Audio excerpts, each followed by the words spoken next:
If I would have known or understood these three things before I started trading in the market, it would have saved me a lot of time, it would have saved me some money, and most importantly, it would have saved me a lot of my mental energy. Now, if you're new to the channel, my name's Errol Coleman, and on this channel, I share a lot of the information that I have learned along the way in my trading journey so that you can sharpen up your learning curve. Now, getting right into it, 3 things I wish I knew before I started my trading journey. Number 1, I wish I would have known that you can actually trade these large name companies like Apple, Facebook, Twitter, Amazon, etc. without having a $100,000 account or $1 million account. Let's just use Apple for example. When I first got into the market, I would think if I wanted to buy 1,000 shares of Apple, where am I going to get the capital to do that? I don't have 100,000, 200,000, $1 million just sitting in my trading account to where I can buy, let's say, 1,000 shares of Apple. And right now, Apple's trading at about $145 per share.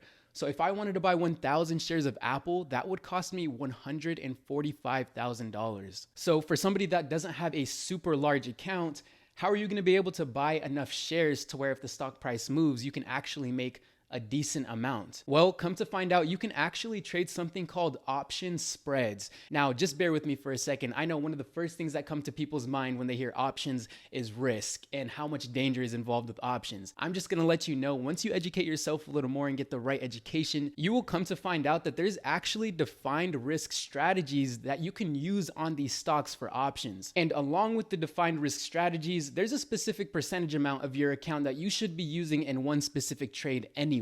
And many of you guys might not know how option spreads work if you don't trade options at all, but I want to show you something that's pretty cool. Right here, if I pull up the options chains for Apple, let's say for whatever reason you wanted to buy Apple, maybe they're coming out with some really good news, releasing some new product, and for whatever reason you think Apple's stock price is going to go higher. If you were to sell an at the money put spread, buying one contract and selling one contract, which creates a spread and which creates it affordable for you, this option spread right here is going for about $43. So if I were to send this trade through, I would collect about $43. So now if I look at the delta on the Tastyworks platform, if I were to send this options trade through, I would be long the equivalent of 5.8 shares of Apple stock. So you can already see with this trade, it's going to cost me around $50 and I'm going to be able to control about 5.8 shares of Apple stock without actually buying 5 shares of Apple stock, which would cost me about $725. And another thing that's great about option spreads is you have a greater potential for profit when you're trading these spreads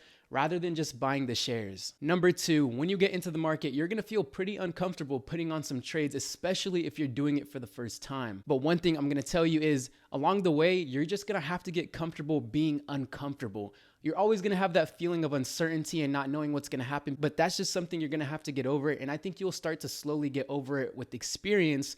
But I will say that little uncomfortable feeling that you feel will never go away. You kind of just get comfortable being uncomfortable. Now, last but not least, what I wish I would have known before I started trading was, unless you've been trading for over a decade, I think it's going to be extremely important to have some type of mechanical system that you're trading. And the reason why this is important is so that it can help with your consistency within all aspects of your trading. Now, as we all know, one of the toughest parts of trading can be managing your emotions. And what a mechanical system can do for you is take most of that emotion that you're feeling out of your trade. So one of the first things that you might think is, well, what stock should I trade? Okay, reference back to your mechanical system.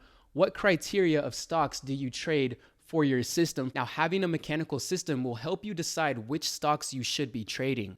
For example, at Tasty Trade, we like to sell options. So we like to sell options with a high IV environment because we profit off of the contraction of the IV. For example, if a stock has a 5 IV rank, even if the chart looks good or even if there's some news that I like, I'm still not going to trade this stock or sell any options on it because that IV number is not optimal for the mechanics. And another criteria for the stock would be the volume. We want to make sure we're trading liquid stocks so that we can get in and out with no issues at all. And one of the most important parts with the mechanical system is it will help you with your entry and most importantly, your exit. Because if you know how to get into a stock, it does you no good if you don't know where you want to get out or what you're looking for to get out. And again, when we're selling options, one of the targets that we look for is taking our profits at the 50% potential profit mark. So on a trade, let's say my max potential profit is $500.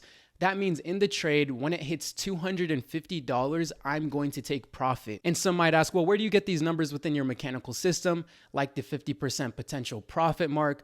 Well, that's just some of the research that Tasty Trade has done to find the most optimal numbers to trade around. So having a mechanical system will take out all the emotions of where should I get in, where should I get out, and where should I manage my trade? Now, that's gonna do it for the video. 3 things I wish I knew before I started trading. I hope you learned something new from this video, and if you did learn something new, I really do hope you start applying it to your trading, because it's one thing having a plan and it's another thing actually executing your plan. Now, that's gonna be it for this video. I wish I would have known some of these things before I started trading. Again, it would have saved me so much time, some money, and a lot of my own mental energy. And there is no reason to make your trading process harder than it really needs to be. Now, if you do get any value out of this video, I would appreciate a like on the video, and if you don't want to miss any more content like this, be sure to subscribe. Thanks for watching, and I will see you in the next one.